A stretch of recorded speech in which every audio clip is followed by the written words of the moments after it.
Hi, Anton Halveflo. Thanks to be with us. Yeah, thanks.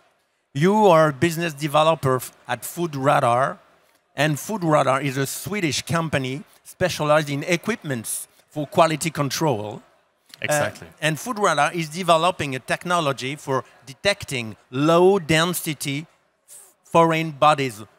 Your technology is based on microwaves, and we are more used for microwaves in cooking than in quality control. So let's explain why you choose microwaves for quality control. Yeah, good question. So I agree, microwaves are used to cook food, but we use really low energy in our sensors. So it's 1,000 of the energy of a regular cell phone, and it's 1 millionth of the energy of a microwave, for example. So we do not heat up the food with our sensors. So what we do is that we shoot microwaves through the food, and then we measure the dielectric constant of the food. So for example, if you take a soup often has the dielectric constant of around 40. And then if you compare with plastic has the dielectric constant of 3. So there's a huge difference between the food and the plastic, and that's how we can measure that something is in the food that shouldn't be there. And after the sensor, we have a reject valve, and then we kick out the contaminant, and then the production continues as normal. So if you compare this with how companies are working today, they are standing on the line and doing visual inspection, for example, and try to pick out the plastic parts. But with our microwave technology, we can find everything from soft plastic to hard plastic to rub, wood, fruit stones. Wood even? Wood even, yeah. Okay. And what kind of foods can you control? Can you control solid foods or only liquid foods, or what kind of foods? So solid food is hard because our system can only be installed in pipes. So we cannot be installed on a conveyor belt, for example. So we work with pumpable emulsions, so semi-solid food or semi-liquid food and liquid food, for example. Often we don't work with beverages because beverage manufacturers, why? They can use filters. Okay. And filters are less expensive than a FoodRadar. Okay. So we work with, for example, jams with particulates inside, with berries inside that you cannot filter. Mustard? Mustard. We could also work with mustard. Ketchup. But I guess that they could also use filters, I guess. But yogurt, for example. So if you have yogurt with pieces of fruit on the inside, then you can't filter it. Then you can install a FoodRadar instead. Same with soups, sauces, baby food, for example. It's also a huge market for us.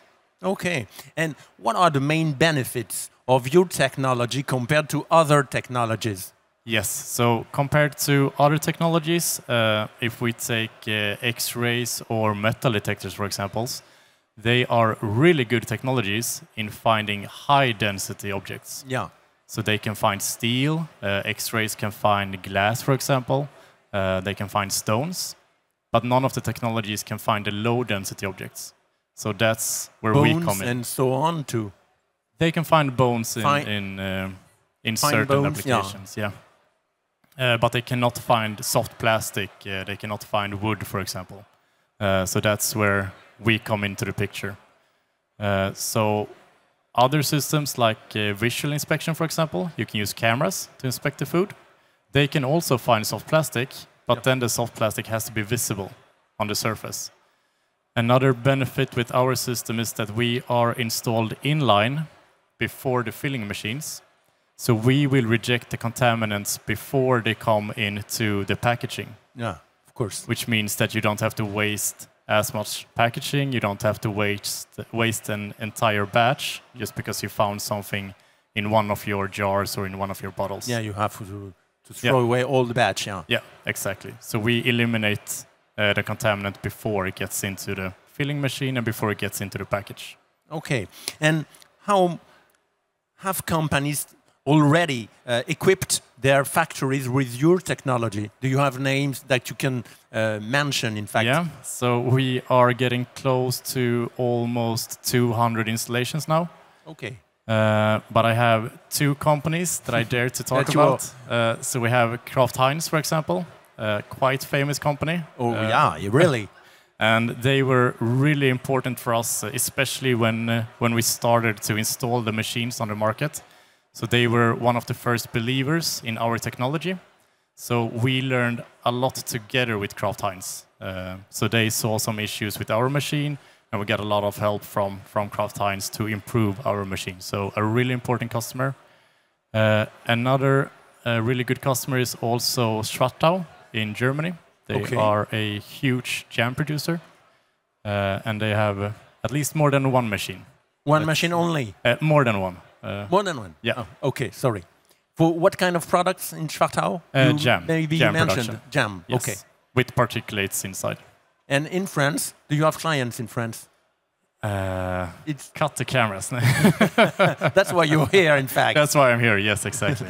But we do have an agent in France. Okay. ATM Vision, so they are helping us on this market. Okay, thanks a lot, Anton Alveflo. Thanks a lot. Thanks. And I wish you a good exhibition, in fact. Yeah, thanks. Bye-bye. Bye.